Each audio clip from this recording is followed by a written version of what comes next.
अस्सलाम वालेकुम नाज़रीन, मैं हूं वकास अजीम और आज के वीलॉग में हम बात करेंगे कि सुप्रीम कोर्ट ऑफ पाकिस्तान में पाकिस्तान तहरीक इंसाफ के कौन कौन से मुकदमे चल रहे हैं। क्या पाकिस्तान तहरीक इंसाफ के खिलाफ कोई नई प्लानिंग की जा रही है कि जहां पर अदालती मुकदमात के ज़रिए, अदालती फैसलों के ज़रिए पाकिस्तान तहरीक इंसाफ को कहीं दीवार से लगाने की कोशिश की जा रही है, या फिर कोई ऐसी स्कीम हुकूमत सोच रही है किसी आईनी तरमीम के बारे में जहां पर पाकिस्तान तहरीक इंसाफ को सियासी बुनियादों पर मजीद दबाने की कोशिश हो सकती है। तो आज हम बात करते हैं और मेरे साथ हमारे दोस्त अमानत बिस्कोरी भाई मौजूद हैं जो कि सुप्रीम कोर्ट ऑफ पाकिस्तान को कवर कर रहे हैं। अमानत भाई, कैसे हैं आप? ठीक है? तो क्या सूरत हाल है, सुप्रीम कोर्ट में क्या चल रहा है? सर, जिस तरह आपने बात की कि हुकूमत सोच तो हम्म। बड़ी बड़ी चीज़ें रही है, जिसमें एक 27वीं आईनी तरमीम भी है और उसकी तस्दीक जो है वो खुद हुकूमत के बंदे यानी जो इस्लामाबाद हाई कोर्ट बार के सदर हैं वाजिद गिलानी साहब, हम्म। वो तस्दीक कर चुके हैं। हालांकि हुकूमत छुपा रही है, अभी जो चीज़ें होती हैं खुफिया रखी जाती हैं और एंड पे बताया जाता है कि ये चीज़ जो है हुकूमत ला रही है। तो उन्होंने कहा है कि हुकूमत आईनी तरमीम ला रही है और उसमें हमारी भी कुछ चीज़ें शामिल कर लें। अच्छा, हमारी बार के मसाइल हैं, वकीलों के मसाइल हैं, आप इसको रोटेशन पॉलिसी रखें कि जज इस्लामाबाद हाई कोर्ट का दूसरी जगह जाए, फिर इधर और आए क्योंकि इधर ताल्लुकात बन जाते हैं। मतलब कंफर्म कर दिए। और एहसन बोन एक सीनियर लीडर हैं नून के और बार के सदर भी रहे हैं, तो उन्होंने भी टीवी चैनल पे बैठ के जो बात की कि हुकूमत 27वीं आईनी तरमीम लाएगी और लानी चाहिए, वक्त की ज़रूरत है आईनी अदालत।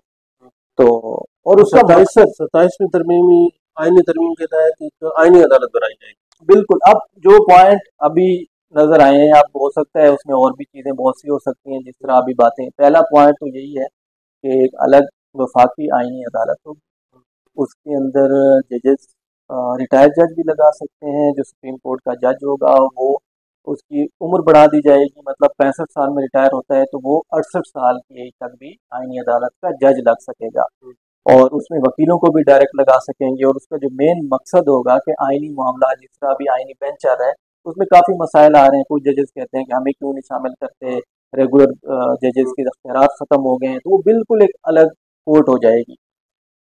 और सुप्रीम कोर्ट के पैरेलल काम करें। बिल्कुल बिल्कुल पैरेलल एक नई अदालत होगी और उसका काम सिर्फ यही होगा कि आईनी और हुकूमत के जितने मामलात हैं समझे वो अदालत सुनेगी। बाकी रूटीन के जमीनों के झगड़े, टैक्स के मामला, ये सारी चीज़ें वो सुनेगी। आमद जिसमें मतलब कुछ भी उसमें वो एक छोटी अदालत हम समझ लें, जैसे डिस्ट्रिक्ट कोर्ट है सुप्रीम कोर्ट आपके, एक छोटी अदालत बन जाएगी। वो खत्म हो जाएगी। अभी भी अगर आप देखें 26वीं तरमीम के बाद सिर्फ आईनी बेंच फैसले कर रहे हैं, बाकी जितने जजेस हैं उनके पास केस लगे भी तो वो ऐसे केसेस लग रहे हैं उनके सामने, किसी ने लड़ाई झगड़ा कत्ल का केस है, किसी की जमानत आ गई, किसी के जमीन का मसला हो गया। आप जैसे मंसूर अली शाह जो कि सीनियर तरीन जज हैं, उन्होंने अभी एक खत लिखा है, उससे पहले भी कई खत वो तो वो लिख चुके हैं कि भाई सुप्रीम कोर्ट के जज सारे हैं, 25 जज हैं सुप्रीम कोर्ट के, तो उसमें से इन्होंने 13 और 2 और ऐड किए थे, 15 जजेस को आईनी बेंच में रखा हुआ है। अब बाकी वो कहते हैं पीटीआई के कोई केसेस आईनी बेंच ने सुने? आईनी बेंच ही सारे केसेस सुन रहे हैं। और अभी रिसेंट देखें तो जजेस के ट्रांसफर का जो केस था इस्लामाबाद हाई कोर्ट में, बाहर से 3 जजेस लाए गए और एक को कायम मकाम चीफ जस्टिस बना दिया गया, जैसे सरफराज डोगर, तो वो लाहौर में 15वें नंबर पे सीनियरिटी, और इस्लामाबाद हाई कोर्ट उनका ट्रांसफर करके पहले नंबर पे बैठा दिया। अब वो नुकसान क्या हुआ इसका? जो पीटीआई का केस है कि आप इलेक्शन खोलें, बिल्कुल 2024 का इलेक्शन खोलें, ये इलेक्शन धांधली का जो केस है, आईनी बेंच सुन रहा है या नहीं सुन रहा, कब सुनेगा? पीटीआई के 2 बड़े केसेस हैं इस वक्त ना, मतलब वैसे तो सारे अभी मखसूस नशिस्तों का भी बहुत बड़ा केस है जो तरमीम से बराह रास्त उसका ताल्लुक है, लेकिन पीटीआई के जो बड़े केसेस हैं, पहला है 26वीं आईनी तरमीम। जब से तरमीम हुई है पीटीआई को रिलीफ मिलना बंद हो गया। उनके केसेस उसी बेंच को भेजे जाते हैं जहाँ से रिलीफ नहीं मिल रहा उनको। और दूसरा है इलेक्शन की धांधली का, और ये केस सबसे पहले समात के लिए मुकर्रर होना चाहिए। क्यों कि आपकी अगर हुकूमत जो बनी उस पर एतराज़ उठाया जा रहा है कि फॉर्म 47 का रोल है, उसमें मसाइल हैं, तो आप सबसे पहले तो इलेक्शन का, अब जब हुकूमत का टाइम पूरा हो जाएगा, वो अपना टाइम पूरा कर लेगी, फिर आप केस लगा लोगे आखिरी महीने, तब क्या कहेंगे कि वो इस तरह हुआ है, कासिम सूरी का केस हुआ, पूरी मुद्दत अपनी पूरी कर गया, ख्वाजा साद रफीक का इस तरह केस हुआ, वो मिनिस्टर रहा, हम्म, तो वो टाइम अब इस पीटीआई के केस के साथ भी यही हो रहा है कि केस इन्होंने लगाया जब इलेक्शन, उन्होंने पिटीशन दायर की, तो उसके एक महीने दो बाद इन्होंने केस फिक्स कर दिया, आईनी बेंच बन गया। अब आईनी बेंच बना तो उसने नोटिस कर दिया, हाँ भाई, अच्छा उसके पहला सवाल के सबूत किधर है, हम्म, दिखाओ। आमिर खान को कहा जो पीटीआई के वकील थे, उन्होंने कहा सर आप मीडिया है, सारे लोग हैं, सारे, नहीं हमें आप दिखाओ कि किस तरह इन्होंने धांधली की। हम्म, उन्होंने कहा कि भाई धांधली जो पहले होती रही, कोई आके दिखाता है हम्म, कि क्या, अब सबूत डॉक्यूमेंट्स होते हैं ना, हमारे पास फॉर्म 45 है, 45 है। हमारे पास रिकॉर्ड है और उसकी सारी चीजें हैं, तो आपने रिजल्ट चेंज कर दिए, और धांधली यही होती। और दूसरा, आप देखते हो इलेक्शन में किस तरफ हवा है ना, कौन सी पार्टी, वो हर बंदा कहता है सारे मैंने पीटीआई को फॉर्म वोट दिया, 45 सारे देखने तो हमसे पता चल जाएगा सब कुछ आप कि मंगवा लें, धांधली है। जहाँ इलेक्शन जहाँ कमीशन 100 से लिखा रिकॉर्ड हुआ मंगवा तो लें, सुना है वहाँ 1000 किया है, जहाँ पता 70 नहीं एक लिखा एक था, लाख कर दिए। जहाँ 70 किया है वहाँ सुना है तो कि ये मेन केस पीटीआई का हम्म, इलेक्शन धांधली का है, वो फिक्स ही नहीं हो रहा। हम्म, और मकसूद नशिस्तें जो अभी अगले हफ्ते उसका तकरीबन फैसला हो जाएगा, एक जज साहब की वालदा वफात पा गई हैं, तो इस वजह से मंडे को केस होना था, तो वो थोड़ा डिले हो जाएगा, अगले हफ्ते या उससे अगले हफ्ते हो जाएगा।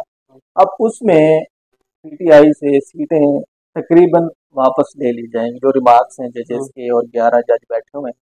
तो तो अब मखसूस नशिस्तें फिर भी बसपाटी और नून लीग को मिल अब यही नजर आ रहा है, पहले भी इनको दी गई हम्म।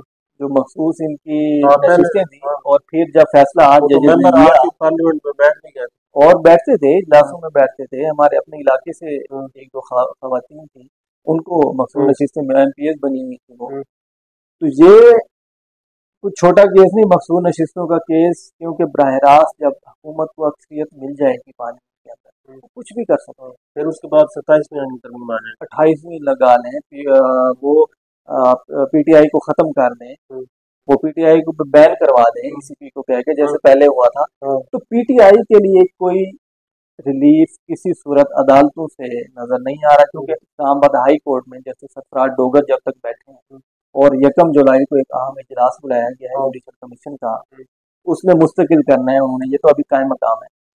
आप मुस्तकिल हो जाते हैं डोगर साहब, तो उसके बाद जितने बाकी जजेस हैं उनसे केस ही वापस ले लिया जाता है। अगर हम्म, वो कोई केस तौहीन अदालत का हुकूमत को नोटिस जारी करते हम्म, हैं, तो केस ही वापस ले लेते हैं कि भाई ये केस तुम सुन ही नहीं सकते। मतलब हिस्ट्री में फर्स्ट टाइम ये हो रहा है। हम्म। और पीटीआई बार बार, पीटीआई वाले ये इस्तदा कर रहे हैं अदालतों से कि ये कौन सा रूल है, कौन सा कानून है कि कोई भी जज, हालांकि उसने रिलीफ नहीं दिया होता, तो अगर यार इमरान खान से मुलाकात करवा दो इस बंदे की। और इस्लामाबाद हाई कोर्ट के बाहर पीटीआई वाले प्रोटेस्ट भी कर रहे हैं कि इस्लामाबाद हाई कोर्ट उनको उनका इमरान खान की जमानत से मुताल्लिक केस है वो सुन नहीं रही। तो इमरान खान इस वक्त बाकी तमाम केसेस में हम्म, उनकी जमानत हो चुकी है, हम्म, सजाएं मुअत्तल हो चुकी है, मतलब हम्म, केसेस तो चल रहे हैं, हम्म, सजाएं मुअत्तल है।